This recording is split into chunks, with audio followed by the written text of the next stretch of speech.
Come and fucking get it!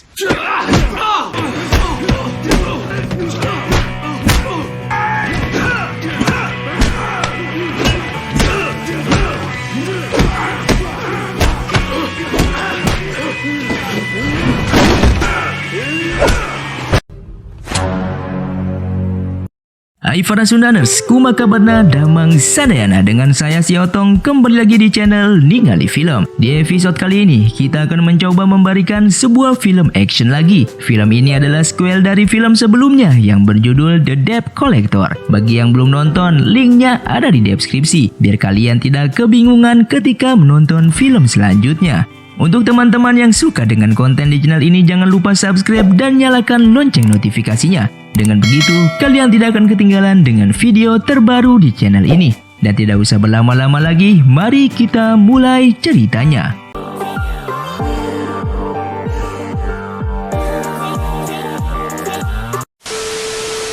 Film ini dimulai dari Seo yang sedang berjalan-jalan dan mampir ke bar untuk minum. Di sana, ia melihat Friends yang sedang makan.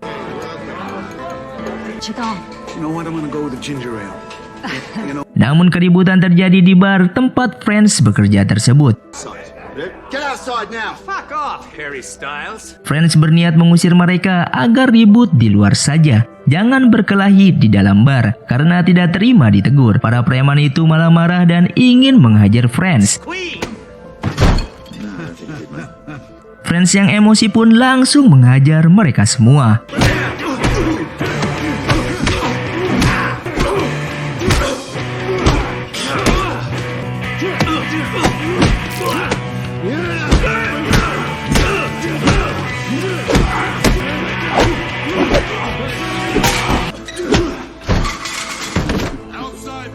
Tetapi setelahnya Friends dipecat karena menghancurkan barang-barang yang ada di bar. Kemudian Seo mengajak Friends untuk makan bersama. Seo menanyakan tentang mobil miliknya. Friends mengatakan kalau dia sudah menjualnya seharga $6.000. Seo terkejut karena mobil itu sangatlah mahal dan ia agak marah kepada Friends. Friends hanya menjawab kalau saat itu ia perlu uang. Kemudian di sini Seo kembali mengajak Friends untuk menagih hutang seperti dulu. Friends yang sedikit trauma dengan pertempurannya melawan Barbossa langsung menolaknya. Tapi setelah Seo mengatakan kalau ini pekerjaan terakhir, ditambah juga jumlah bagian mereka sebesar $70.000. Saat itu pun Friends langsung berubah pikiran. Mereka lalu pergi menggunakan mobil butut yang dibeli oleh Friends. No, it's a wheelchair with a frock. Time for you to change, okay? You look beautiful on a time schedule. Di dalam mobil, Seo menunjukkan daftar penagihan dan di sana hanya ada 3 daftar tapi dengan jumlah uang yang sangat banyak. Mereka lalu memutuskan untuk pergi ke tempat terjauh lebih dahulu untuk menagih hutang, yaitu seorang wanita bernama Malris. Namun di tengah perjalanan saat mereka mengisi bensin, Friends melihat kalau ada yang mengikuti mereka dan orang yang mengikutinya itu menggunakan senjata. Kemudian Friends menceritakan tentang 2 orang yang mengikutinya itu kepada Seo. Namun Seo tidak terlalu menanggapinya. Kembali, mereka melanjutkan perjalanan menuju tempat Malris. Setelah sampai, mereka memasuki tempat itu. Miss Weiss is a busy woman. Mereka menunggu beberapa waktu dan Malris pun menemui mereka. The return of the main contender. Friends langsung meminta uangnya dan menyuruh Nona Brit untuk memberikan uangnya kepada Friends. You've met Miss Britt. She has your money. Saat memberikan uang itu, Nona Brit merekam mereka dan memberikan rekaman itu kepada Tommy. Lanjut, saat mereka ingin kembali. Di perjalanan, mereka dihadang oleh anak buah Nona Malris karena ingin mengambil kembali uang tersebut. Mau tidak mau, Friends dan Seo menghadapi mereka.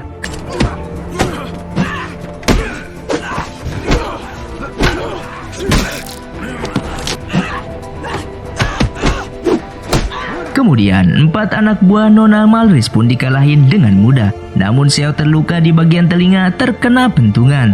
Lanjut, Friends mengatakan kalau malam ini mereka harus menginap untuk beristirahat karena mesin tidak akan berfungsi tanpa roda gigi.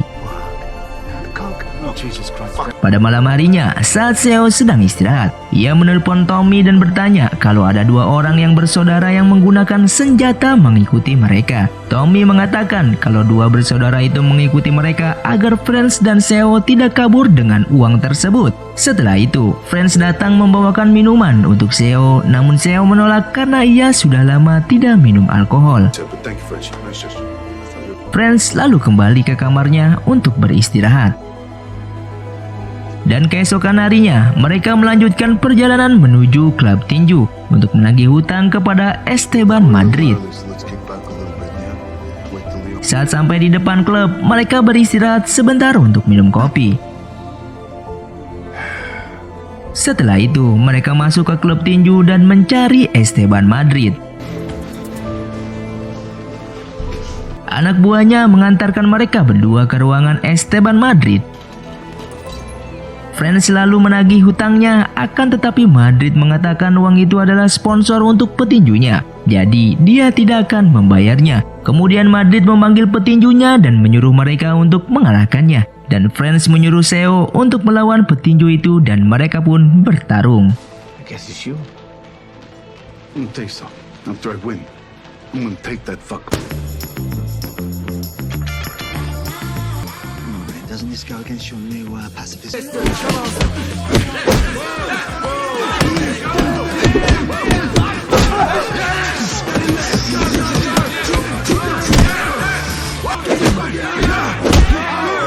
Namun, petinju itu bisa mengalahkan Seo dengan mudah. Kemudian pertandingan itu digantikan oleh Friends.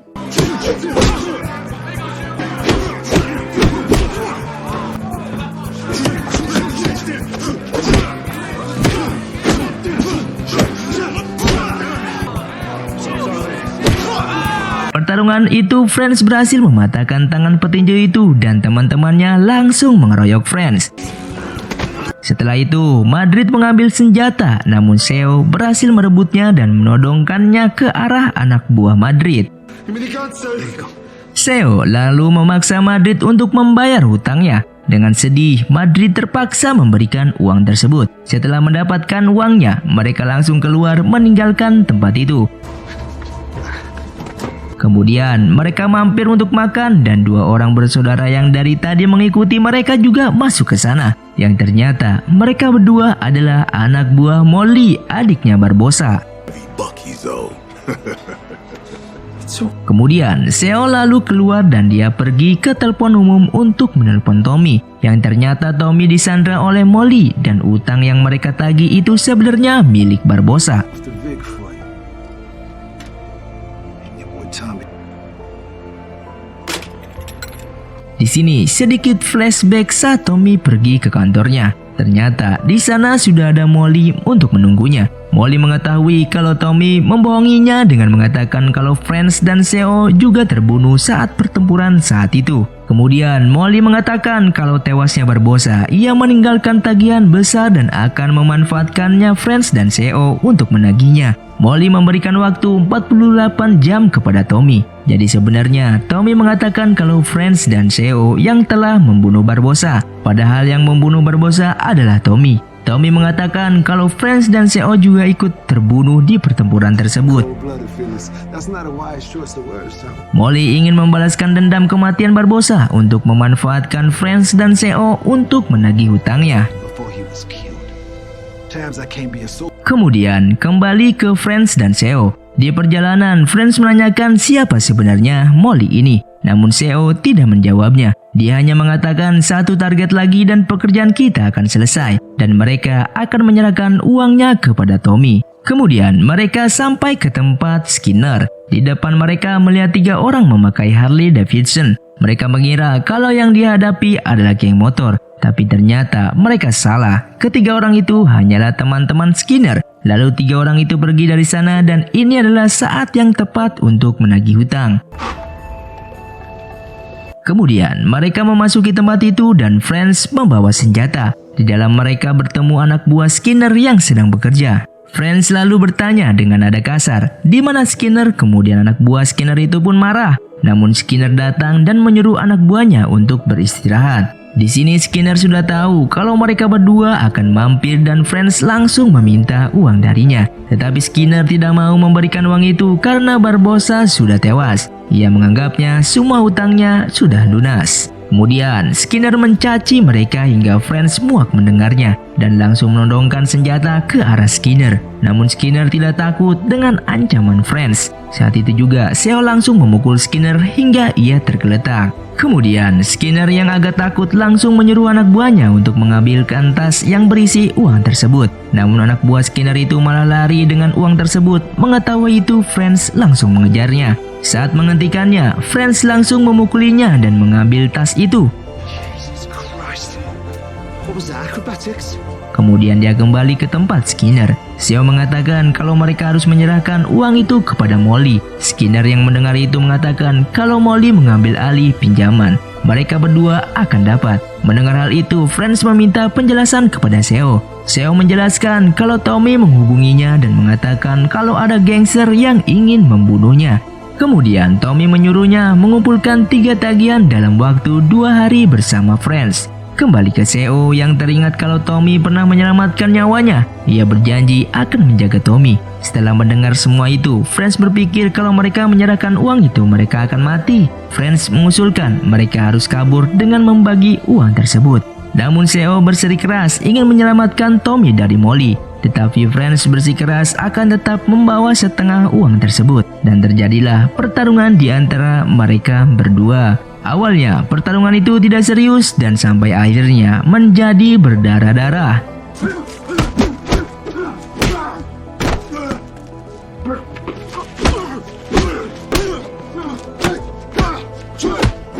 Pertarungan Franz dan Seo masih berlanjut hingga Seo main curang dengan menendang cerutu tangkal milik Franz. Yang dilanjutkan juga dengan Franz memukul cerutu tangkal milik Seo. Mereka pun saling berpelukan karena merasa kenikmatan tiada tara. Sedangkan anak buah Molly terus memantau Franz dan Seo berkelahi. Kemudian mereka mendapatkan perintah untuk membunuh Franz dan Seo. Untungnya, Seo dapat merebut senjata salah satu dari mereka dan menembak mati yang satunya. Franz lalu menyerahkan semua uang itu kepada Seo dan mengatakan ambil uang itu tapi kalau kau menyerahkannya kau akan mati. Franz pergi menggunakan mobil anak buah Molly. Kemudian Seo langsung menuju tempat Tommy sendirian. Setelah sampai, ia memasuki tempat itu dengan membawa senjata. Di dalam, ia menyerahkan semua uang itu dan meminta untuk melepaskan dia dan Tommy. Namun Molly tidak menghiraukannya. Don't you ever listen. Setelah itu, Seo menodongkan senjata dan menyandra Felix. Ia mengancam akan membunuhnya. Some gangster shit, MOB. No offense, Felix. Namun ketika Seo lengah, Felix langsung menyetrumnya dengan setruman listrik. Kemudian Seo dan Tommy diikat. Disinilah Tommy mengatakan yang sebenarnya kalau ialah orang yang telah membunuh Barbosa. You think I don't know you set us up? Karena telah menjebak anak buahnya. Molly yang mendengar itu, ia sangat marah dan menyiksa Seo dengan menyetrumnya. Kemudian mereka ingin menyiksa Seo untuk kedua kalinya. Namun Franz beserta anak buah Nona Malris datang membantunya. Bitch in the purple. Get over there. Kemudian terjadilah tembak menembak antara anak buah Molly dan Franz serta anak buah Nona Malris. Saat Seo bersama Tommy ingin kabur dari sana dan mulai menembak Tommy dan Tommy pun langsung tewas di tempat. Akan tetapi Seo juga berhasil membunuh Molly dengan menembaknya. Sedangkan anak buah Nona Malris masih menghadapi anak buah Molly. Franz lalu membawa Seo keluar dan berhasil selamat dari anak buah Molly. Setelah keluar, mereka dijemput oleh Nona Malris yang langsung pergi dari tempat itu. Ternyata semua uang yang ada di tempat itu dijadikan bayaran kepada Nona Malris untuk menyelamatkan mereka berdua. Esok harinya, mereka pergi ke pemakaman Tommy. Kemudian mereka berdua berbincang dan Franz menawarkan pekerjaan di pantai timur bersamanya. Namun Seo menolaknya. Saat Franz ingin pergi menggunakan mobilnya, Xiao terkejut dan kagum melihat mobil Franz yang sangat keren. Dan mereka menaiki mobil itu untuk bersenang-senang dan film pun berakhir. Jadi, teman-teman, film ini mengajarkan kita arti sebuah kebaikan. Orang yang kita bantu akan selalu mengingat kebaikan kita. Karena setiap kebaikan tidak akan sia-siakan, semua ada perhitungannya di sisi Tuhan. Terima kasih untuk kalian yang sudah menonton video ini sampai habis. Buat kalian yang mau request film selanjutnya, silahkan komentar di bawah ini. Sampai jumpa di video selanjutnya. Saya pamit, urang dari Ningali Film. Si Otong undur diri dan salam Sundaners.